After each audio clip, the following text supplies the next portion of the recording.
La disparition tragique d'un diplomate italien en République démocratique du Congo nous pousse à scruter la Convention de Vienne pour comprendre comment fonctionnent les relations internationales, comment fonctionne la vie internationale, les rapports entre États. Messieurs et dames, c'est un réel plaisir de vous retrouver dans cette nouvelle aventure des enjeux.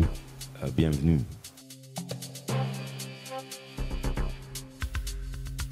Pour en parler, nous avons fait appel à un expert des relations internationales que je vous invite à découvrir dans Ece Homo.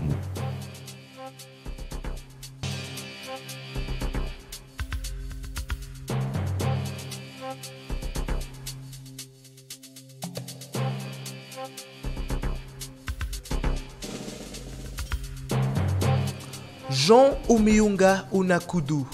Jean Omeunga est professeur ordinaire au département des relations internationales à l'université de Kinshasa et spécialiste en diplomatie, défense et sécurité. Jean Omeunga a embrassé la politique en 1975 dans la jeunesse lumumbiste et a gravi les échelons jusqu'à devenir le président du MN Lumumba en France. Il revient au pays avec la révolution de Laurent-Désiré Kabila en 1997. Le professeur Jean Omeunga Onakudu est actuellement secrétaire général du Parti de la Révolution populaire PRP avec un élu à l'Assemblée nationale, l'honorable Jeannette Kabila.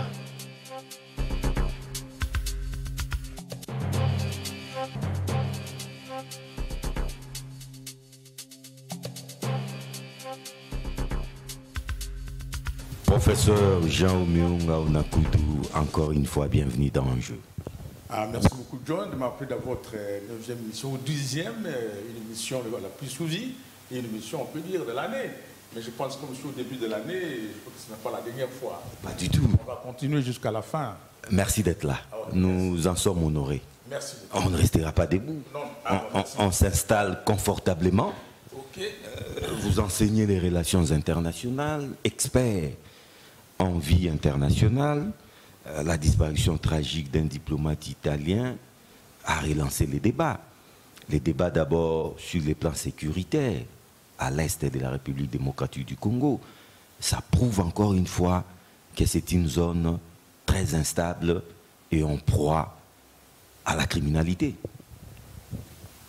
Ah oui, merci beaucoup, John, de m'appeler pour l'émission, pour des précisions, effectivement. Il faut qu'il y ait de telles émissions où on appelle des spécialistes pour au moins essayer d'éclairer certaines choses, parce qu'il y a toute une confusion entre les hommes de la rue, entre les hommes des sciences, et ça pose beaucoup de problèmes pour les gens qui ne sont pas initiés. Et que la deuxième chose, effectivement, je suis professeur des relations internationales, mais dans notre département des relations internationales, il y a plusieurs options. Et moi, je ne peux pas aller parler de l'économie internationale, je ne peux pas aller parler par exemple, de droit international. Moi, je parle de politique internationale, comme vous avez dit. Et dans la politique internationale, il y a la diplomatie, il y a la géopolitique, il y a la géostratégie, il y a les organisations internationales. Moi, je suis dans ce camp de la politique internationale, effectivement. Et vous êtes aussi un stratège en matière de sécurité, en matière militaire. J'ai dit que non, mon domaine des recherches de professeur Omeunga à l'université de Kinshasa, c'est diplomatie, défense et sécurité. Compléter pour l'environnement, développement durable. Donc, raison pour laquelle, à l'université, je suis attitré à donner les cours d'histoire diplomatique. Comment cet instrument de la politique étrangère a évolué depuis l'Antiquité jusqu'à nos jours. C'est-à-dire depuis, comme on dit, la diplomatie ancienne jusqu'à la diplomatie moderne. Autrement dit, comment cet instrument qui était une diplomatie intermittente va et vient a évolué pour être maintenant une diplomatie permanente, avec la présence des ambassades dans les pays étrangers. Donc voilà ce que je donne aux enfants en deuxième graduat en relations internationales. Pour revenir à votre question de manière pratique, vous savez, avant 1648, traité de Westphalie. C'est-à-dire que dans l'Antiquité... Qui organise les relations entre États modernes. Avant qu'il y ait cette... Avant ces traités de Westphalie. De Westphalie, 1648, où il y avait codification des relations diplomatiques et consulaires, la diplomatie était toujours là. Des années, dans les Antiquités. Et c'était d'une manière intermittente. C'est-à-dire qu'un émissaire pourrait aller voir un roi et revenir sans négocier. Et tout au cours... Et la diplomatie à l'époque ne faisait pas bon ménage avec la guerre. Hein? Tout à fait, effectivement. Mais là, c'était l'histoire des forces. Ça, c'était l'histoire des forces. Mais c'était que le monsieur l'émissaire qui devait aller voir le roi ou les seigneurs n'était pas protégé. On ne parlait pas encore de la protection ou des privilèges et immunités diplomatiques, parce qu'il n'y avait pas la codification. Mais effectivement, il y avait un système qu'on devait quand même négocier certaines choses, la chasse, voir les rois, négocier avec la cour, tout ça. Mais après 1648, avec la création des États-nations, avec le principe de souveraineté, avec le principe d'égalité, il y a eu des codifications. Comment régler de manière officielle et rationnelle les règlements diplomatiques de ces représentations à l'extérieur? C'est que nous parlons des conventions de Vienne de 1961, je crois, si je ne me trompe pas. Et là, ça devient une maison propre aux gens qui devaient représenter les pays à l'extérieur. Un pays accréditant et un pays accréditaire. C'est accréditant le pays qui envoie et accrédité c'est le pays qui reçoit, pays d'accueil. Donc, c'est là où on a vu, pour revenir à la question, que les gens qu'on envoie dans un pays pour représenter les pays d'envoi devaient avoir un comportement propre à la maison. Si vous ne connaissez pas un peu comment ça marche cette maison-là, vous êtes en dehors et vous pouvez aller dans tous les sens. Si vous ne connaissez pas les règles... Peut-être les pires aussi peut arriver. Oui, vous ne connaissez pas les règles qui se passent là-bas. Oui. C'est une maison propre de la diplomatie avec ses règles, ce comportement, ses rapports, sa manière de vivre.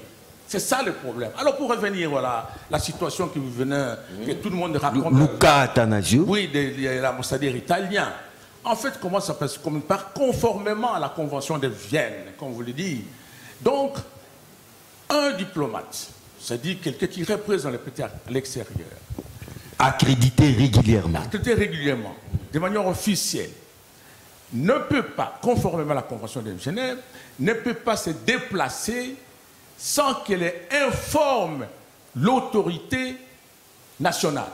Cette autorité, c'est le ministère des Affaires étrangères ou de l'Intérieur? Non, j'arrive. Donc, c'est mon domaine à moi. Donc, l'ambassade italienne, je parle concrètement, l'ambassade italienne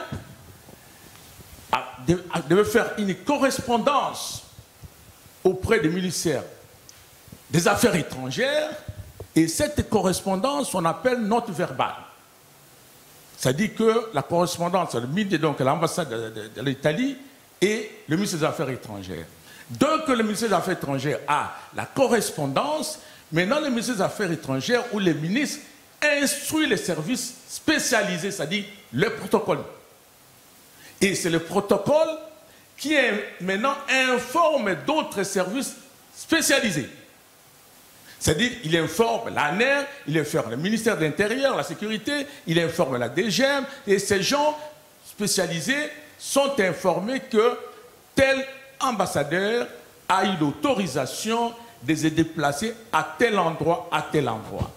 Dès qu'il se déplace, il arrive à l'aéroport et que, conformément à la Convention de Vienne, ces objets, où on appelle la valise diplomatique... Valise diplomatique, qu'on ne contrôle pas. Non, oui. On nous a appris que cette valise, on ne la touche pas. Non. La valise est inviolable, oui, conformément aux dispositions de la Convention de Vienne. Toutefois, il y a des exceptions importantes. Peut être contrôlé, donc ne peut pas être contrôlé, sauf que si les services nationaux détectent un élément nocif qui apporte atteinte à la sécurité nationale, on regarde. Il est violé. Deuxième chose, si on constate qu'il est suspect. Cette inviolabilité n'est pas absolue. Non, pas absolue, non. Je dis sauf.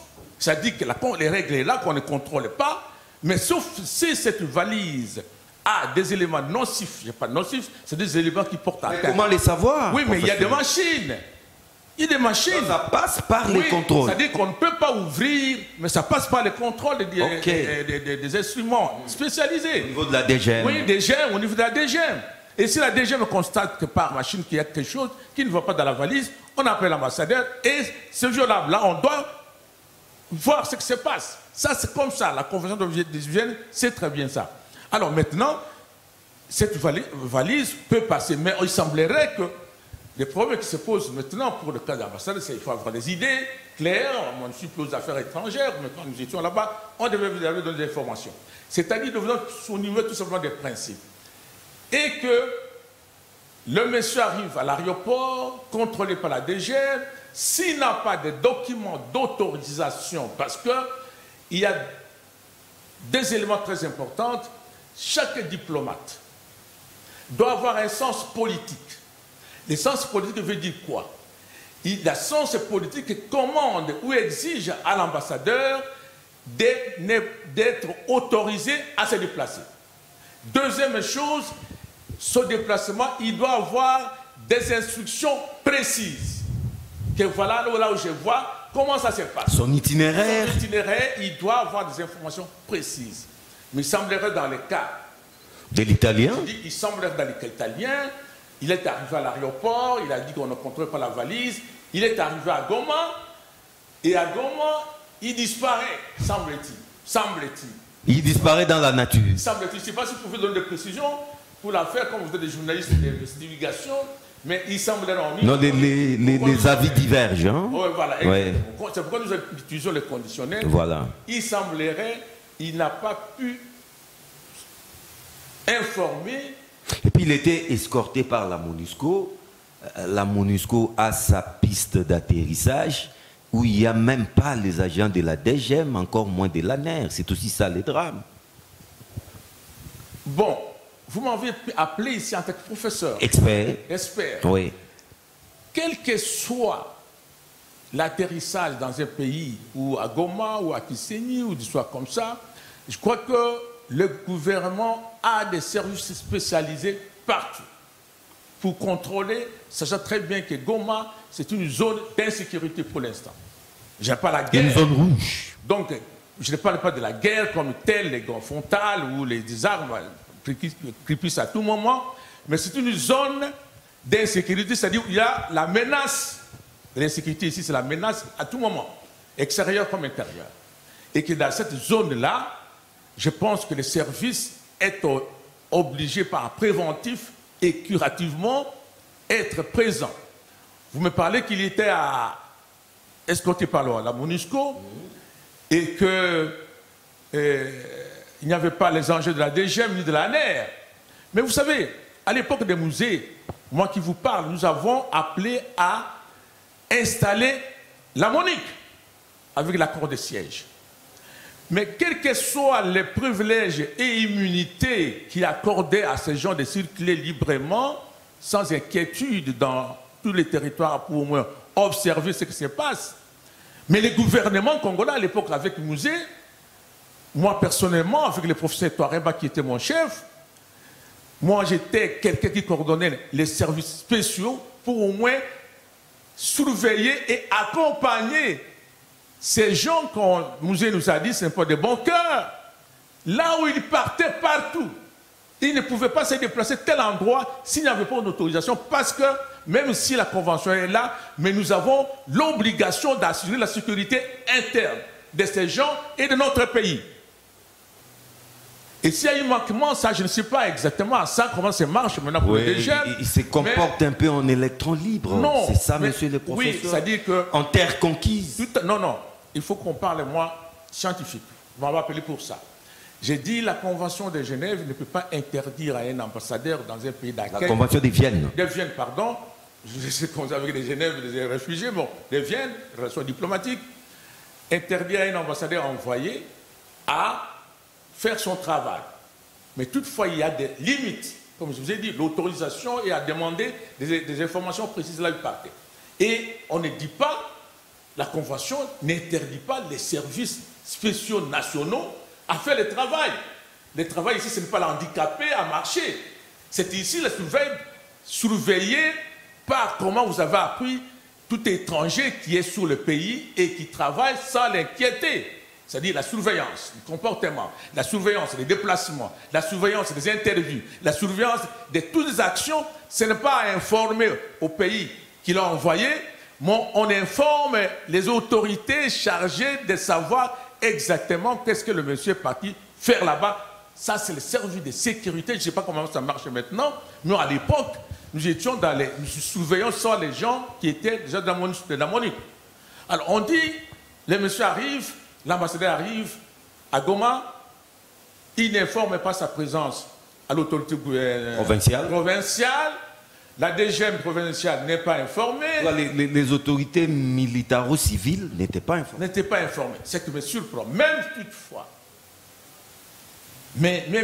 il arrive, même si on est handicapé, s'il n'est pas informé, mais bon, je pense, je ne sais pas comment c'est passé vous dire ça, mais les services est là jour et nuit, et sachant très bien qu'il y a un ambassadeur, ce n'est pas n'importe qui, ce n'est pas n'importe quel individu.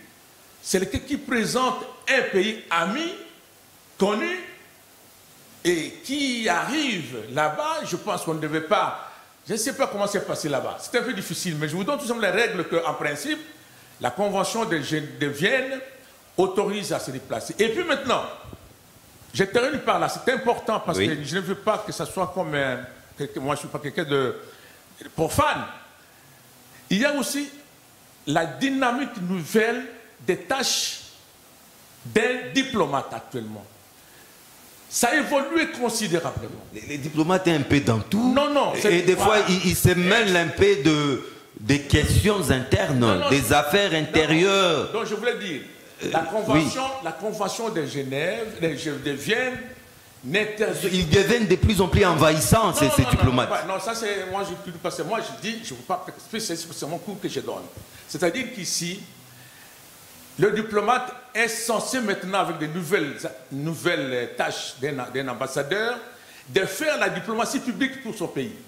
C'est-à-dire la visibilité de son pays dans sa mission. Il quitte tout simplement les règles diplomatiques, tout simplement la tâche diplomatique. Il peut faire la politique, donc la politique publique, c'est-à-dire qu'il peut se montrer très sympa, il peut parfois aider d'autres personnes, il peut aller adopter la culture locale, tout simplement pour l'image de son pays. Et ça, c'est prévu maintenant et ce n'était pas avant. Et c'est pourquoi j'appelle tous les Congolais que non, la présence des ambassadeurs dans les milieux, par exemple, reculés entre la population, s'entre dans le cadre de missions nouvelles. C'est ce qu'on appelle la politique publique, où il fait la politique publique, ou la diplomatie publique, où l'ambassadeur fait, par exemple, comme on dit, soft power, la promotion de soft power, c'est-à-dire la promotion de la puissance douce. Comment une puissance, comment un État peut s'imposer ou asseoir sa politique sans qu'il y ait la contrainte de la force, mais par la communication. L'asseoir intelligemment. Oui, par la communication, la présence dans des endroits et dans des endroits reculés. Et comme j'ai dit, avoir l'essence politique. Là, les diplomates aussi avoir... Comme un peu l'effet américain d'État. Tout à fait, attends, j'arrive. Oui. C'est dans le sens là que je vais arriver pour l'américain. C'est-à-dire qu'actuellement, un ambassadeur ou un diplomate doit avoir le sens des relations sociales et humanitaires dans le pays où il exerce. Là, il doit avoir la sympathie de la population, non seulement des autorités. Il doit la sympathie, il doit s'adapter la culture de la population locale. Là, il veut amener des actions pour qu'on voit que les États-Unis est vraiment plus loin. Ils ne traitent pas qu'avec la population, avec les autorités.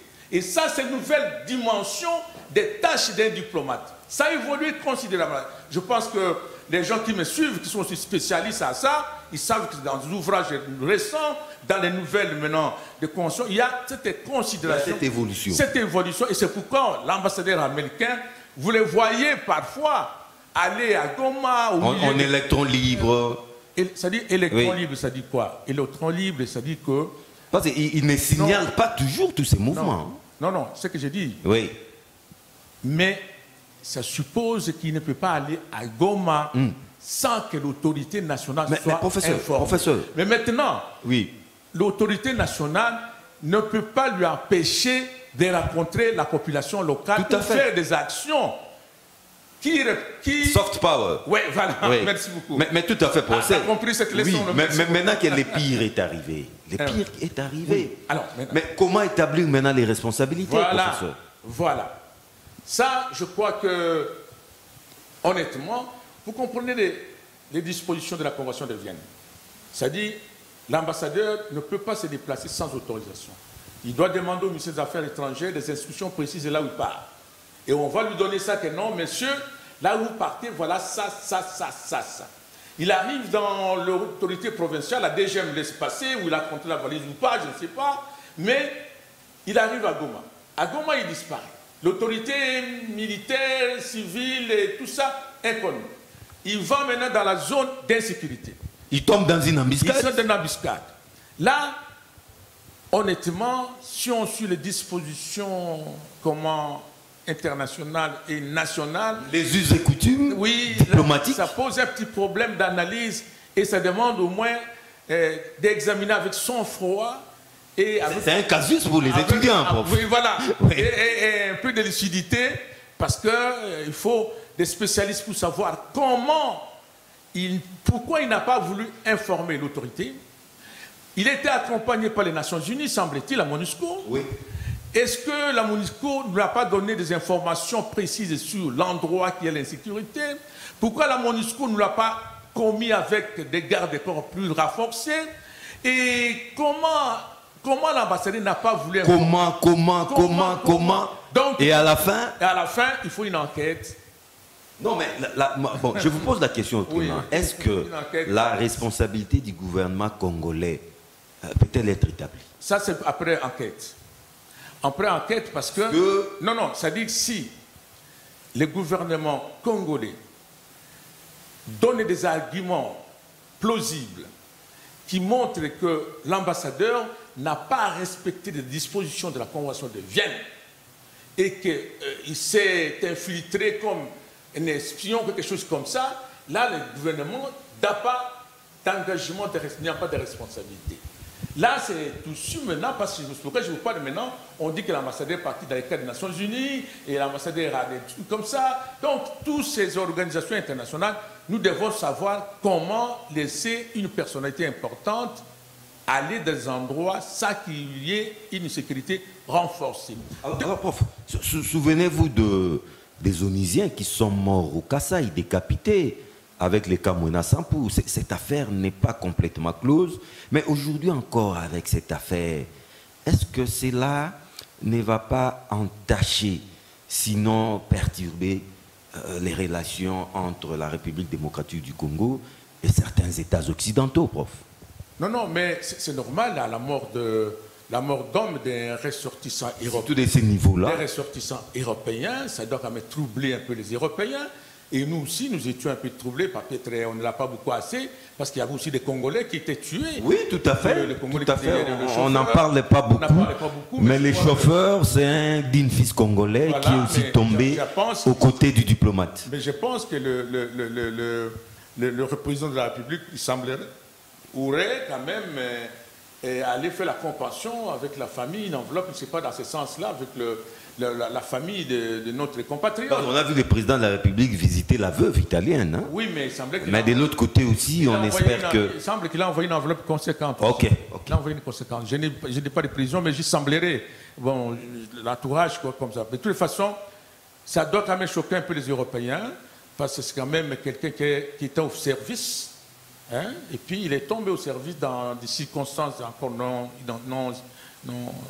éclaircies. Et c'est là, je crois, que attacher des relations diplomatiques entre les deux pays, ce n'est pas tout de suite. Il faut qu'il y ait, comme vous avez demandé, qu'on voit clairement que le gouvernement congolais a été beaucoup pour cette affaire-là. Là, on peut quand même arriver à demander des excuses ou à regretter ou à comme vous avez dit, parce qu'il n'y a pas des infractions pénales dans ce sens-là, mais je crois qu'il faut une enquête qui élucidie quand même très bien quelles sont les responsabilités. Que le gouvernement congolais, qui n'a pas pu faire ce que le gouvernement d'accueil devait faire. Il n'a pas, on appelle ça infraction par omission. Oui, peut-être que le gouvernement congolais n'a pas fait ce qu'il devait faire. Exactement, conformément à la Convention de Vienne. Voilà, surtout ça. Le ministère des Affaires étrangères est là pour ça. Donc, mais je sais, il y a des gens même de notes verbales qui circulent dans les réseaux sociaux, mais ça sert d'appeler... Il ne faut pas trop se fier aux réseaux sociaux. Je dis l'authentification. Pose problème. Voilà, mais moi, je n'ai pas de principes généraux. Donc, la responsabilité, comme vous me demandez, devait être engagée quand on élucidait vraiment qu'il y avait des failles, tel endroit, tel endroit, tel endroit, tel endroit, tel endroit. Voilà, moi je crois que dans ce sens, nous attendons maintenant qu'il y ait des enquêtes de personnes spécialisées à la matière. J'ai appris qu'il y a les Italiens qui arrivent. Oui. Donc ils sont déjà là. J'ai appris que le président a envoyé aussi une équipe de spécialisés, des spécialistes, pour aller voir comment cette affaire est arrivée. Alors professeur, restons dans votre domaine. Oui. Les relations entre États, les organisations internationales, c'est aussi votre spécialité. Le Congo, la République démocratique du Congo, va assurer les rênes de l'organisation panafricaine. J'ai parlé de l'Union africaine. C'est un Congolais, Félix Tshisekedi, qui pendant une année sera le président de l'organisation internationale. Vous ne parlez pas comme un homme de la rue, hein, des précisions. Est-ce que la République démocratique du Congo a-t-il des dividendes? A-t-elle des profits à avoir parce qu'aujourd'hui, il y a un digne fils congolais à la tête de l'organisation africaine? Qui gagne le Congo, autrement dit? Oui, mais sur le plan international, le fait d'avoir un statut qui vous privilège sur le plan international, c'est aussi une fierté. Raison pour laquelle les gens, tout le monde voudrait être dans ce qu'on appelle les unités permanentes du compte de sécurité. Oui, voilà. Les 5 permanents. Les 5 permanents, les gens voudraient avoir ces là. Mais quand tu es déjà là-bas, ça fait quand même une fierté pour le pays. Les 5 permanents, les 10 non permanents, ça fait 15. Oui, ça fait 15, mais je parle des permanents. Les permanents, les 5. C'est-à-dire les gens qui ont le droit de veto. Oui. Les États-Unis, la France, la Chine, la Russie et puis la France. Ils ne sont pas dans l'auditoire, mais ça, bon, vous les connaissez vous-même. Oui. Voilà, pour dire que non, c'est une fierté d'abord qu'après le président Mobutu, il y a deuxième président qui est quand même dans cette organisation-là. C'est une fierté pour le Congo et pour tous les Congolais. Nous devons en être fiers. En être fiers, et le Congo est connu très bien, il est revenu sur la scène internationale avec ce titre-là, c'est très beaucoup, et c'est bien. Mais maintenant, ce qui reste, il faut que cette présidence essaie de relever certains défis et surtout laisser la marque, parce que c'est un an. Après un an, il faut qu'on sache déjà que malgré un an, voilà ce qui a été changé. Donc ces défis-là sont nombreux, énormes. Moi, je l'ai dit une fois que j'ai vu, c'était très bien de faire un panel qui devait accompagner les chefs de l'État. Un panel costaud. Un panel costaud, mais il fallait qu'il soit costaud. Il y a eu un grand absent. C'est le professeur Omeunga. Non, pas le professeur Omeunga, mais des spécialistes en la matière, des professeurs Omeunga. Oui. Je crois que j'ai vu qu'il y a des juristes, il y a des philosophes, des économistes. Malheureusement, je n'ai pas vu quelqu'un dans mon domaine des relations internationales et surtout spécialisé dans l'histoire africaine. Donc, c'était ça, mais on peut toujours élargir. Ce n'est pas encore trop tard. C'est pas tard. Ce n'est pas tard, c'est trop tard. Mais c'est ça qui a un petit déficit parce qu'il y a des gens qui sont là pour jour et nuit. Je ne dis pas que ces gens-là ne connaissent pas l'Afrique. Mais ici, nous disons des spécialistes, c'est-à-dire que les gens qui connaissent les choses à petits détails. Et surtout, ils innovent. Hein. Les professeurs, son problème, c'est innover parce qu'ils font des recherches. Ils ne sont pas des administratifs comme aux affaires étrangères, qui gardent les archives, qui connaissent la matière, mais au niveau des réflexions, comme je vous ai dit, beaucoup de gens ne savent pas que la dynamique des tâches des diplomates a évolué. Et les gens, tu vois, dans les réseaux sociaux, un diplôme électro, comme vous dites. Électron libre. Et le monsieur de l'américain, il s'est promené là-bas à gauche. Il est dans une terre conquise. Voilà, non. c'est dans leur mission et ça évolue maintenant. Mais il faut que le gouvernement toujours avoir des limites. Alors, pour revenir à votre question... À l'Union africaine, qui gagne les Congo finalement, oui, si ce n'est les privilèges. Non, il y a d'abord dans mon cours que je donne en deuxième graduat, nous appelons une diplomatie d'échiquier. D'échiquier. C'est-à-dire, chaque président, comme il est de l'Union africaine, là où il se déplace, il ne doit pas tout simplement parler de l'Afrique. Il doit parler aussi du Congo. Il doit s'amener aussi avec tous les animateurs des secteurs techniques pour chercher le marché. Et vous avez vu, Sarkozy, quand il était venu ici, c'était pour signer un accord sur les gaz du Congo. C'est ça que nous appelons diplomatie d'échiquier. C'est-à-dire que le président doit chercher là où il s'en va à tout moment dans ses déplacements. Même en tant que président de l'Union africaine, il doit savoir que l'impulsion interne est importante aussi. Il faut que je cherche le marché. Ça, c'est donc la recherche des marchés pour les investisseurs aussi. C'est aussi quelque chose avec on peut profiter de la dynamique de l'Union africaine et ça peut faire des répercussions sur le plan interne. Ça dépend maintenant des gens qui entourent. Parce que nous pourrons, ça c'est des principes que je parle. Mais il faut que des praticiens, les gens qui connaissent que non, nous partons avec les présidents, voilà ce que nous pouvons faire. Nous, à notre époque, on part avec le vice-ministre Cheo Kitundu.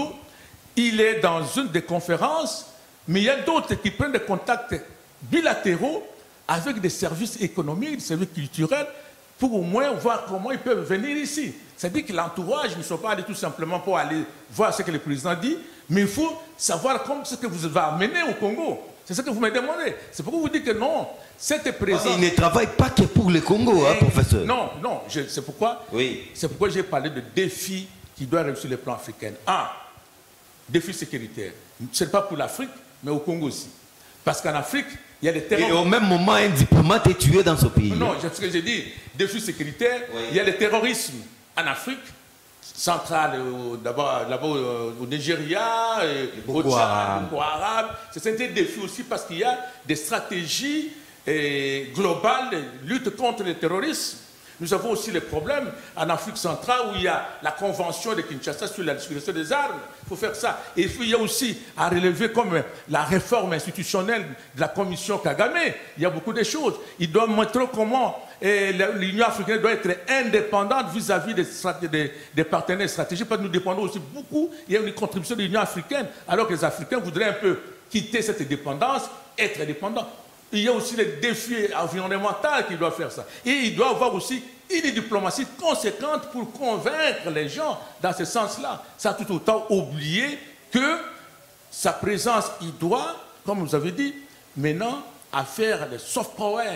Il faut que la RDC, même si nous n'avons pas les armes pour s'imposer la puissance, mais par sa participation, à payer Donc, comme qui dirait, revêtir la RDC de sa plus belle robe. Oui, voilà. Mais il y a aussi des défis internes qu'il faut... C'est ça aussi, professeur. La sécurité à l'Est. Nous avons... Comme je vous ai félicité à votre émission, vous m'avez pris 2 ou moins 4 fois dans l'enjeu.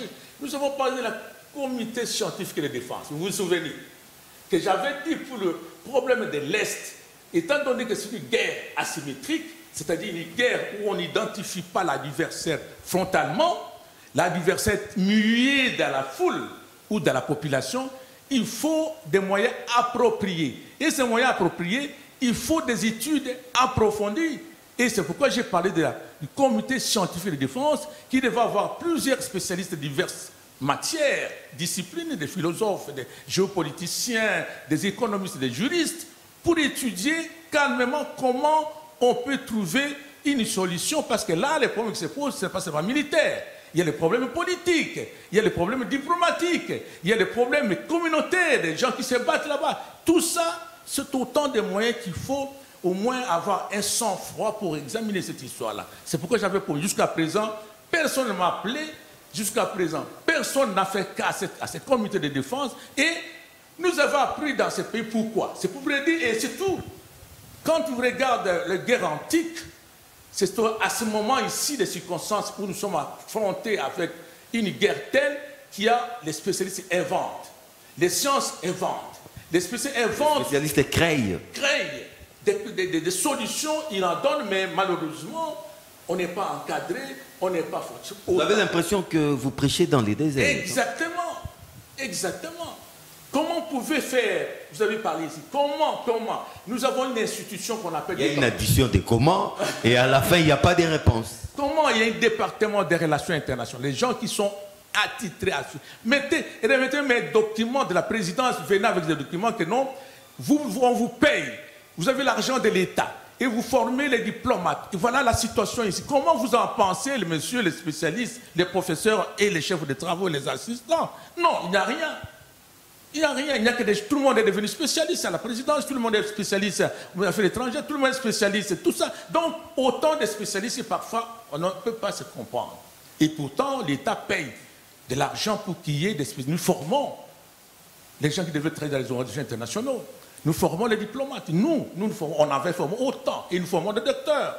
Voilà. Si vous dites que non, pour être en résumé, je dirais que non. Pour le président de la République à l'Union africaine, il y a des défis énormes. Et la présence du président congolais c'est une aubaine. Hein? Et puis, ça doit amener beaucoup de choses si tout le monde s'y met et surtout entourer de bons animateurs qui doivent savoir ce qu'ils font pour que le Congo gagne. Parce qu'on peut être là un an, il n'y a rien fait. Un an et puis c'était du vent. Tout le monde cherche à des missions, tout le monde cherche. Oui, tapis rouge. Des tapis rouges. Et après plus rien. Alors donc, nous devons commencer à savoir entourer. Et j'en appelle aux gens qui entourent le président de la République, les gens qui ont de l'influence, d'élargir des champs d'action du président pour que tout le monde gagne et la République gagne. Parce que c'était un an seulement, 12 mois. Et il faut qu'on laisse des traces. Sinon, alors, pensez les peu de temps qui nous restent, quittons un peu cette sphère internationale, avant d'être citoyen du monde. Vous êtes d'abord un digne fils congolais du terroir. Exactement. Vous êtes né quelque part. Vous êtes du Sankourou. Exactement. Mais pensez qu'il y a un problème là-bas entre l'Assemblée nationale, l'Assemblée provinciale, voulais-je dire, et les ministères de l'Intérieur national, et les gouverneurs aussi. Les gouverneurs, une situation kafkaïenne. Vous êtes un fils du coin. De quel bout allez-vous saisir cette question? Non, je crois que ça fait, c'est les ridicules payent. Vous savez... Les ridicules payent écoute, au Congo? Non, parce que dans notre tiroir-là, nous sommes au centre de l'Afrique, au centre du Congo. Et c'est de l'or. Et le Sankourou... C'est de l'or qui est au centre des enjeux. Non, j'ai dit c'est de l'or, c'est-à-dire un trésor qu'on doit protéger. C'est pour dire, je voulais dire en fait que le Sankourou, c'est une province à protéger et les dignes, donc les fils de là, doivent travailler ensemble pour garder cet or-là.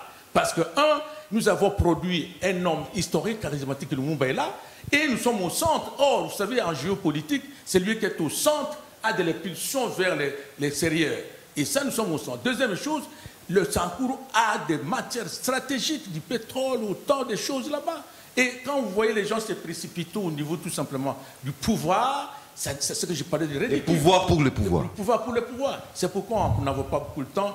Je pense que, si je ne me trompe pas, le gouverneur a été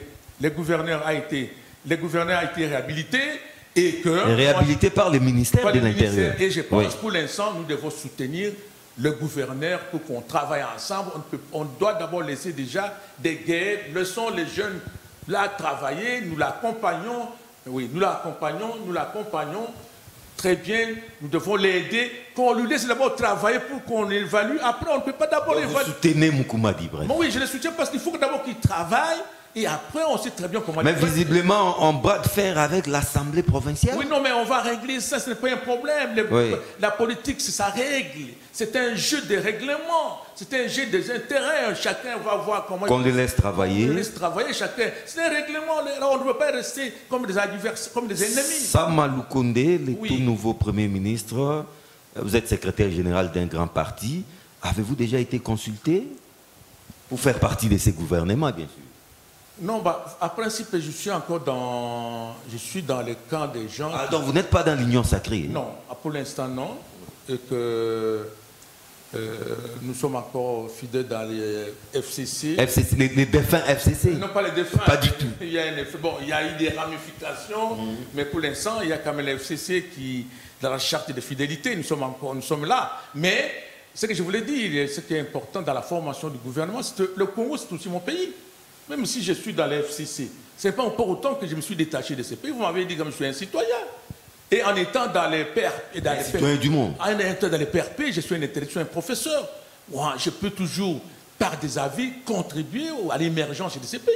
Et que là où je suis dans les PRP, je crois que tout le monde ne peut pas ignorer la contribution très efficace de les messieurs que je représente avec par rapport à ces idéologies. Laurent Désiré. On ne peut pas être étonné de voir le professeur Oumuyonga dans ses prochains gouvernements en tant que personnalité. Non, je voulais dire tout simplement que je représente les idéologies que je défends. Tout le monde connaît. Dans 2 ans qu'il a travaillé dans ces pays, il y a eu des résultats escomptés. Il n'y avait pas de voleurs, il a la lutte contre les détournements, il a parlé donc les choses illicites, il a fait des cantines populaires, il a fait le service national, il a donné le pouvoir au peuple, c'est-à-dire que les souverains primaires, c'est autant des choses qu'il a fait dans 2 ans. Et ça, ce sont des valeurs que nous défendons.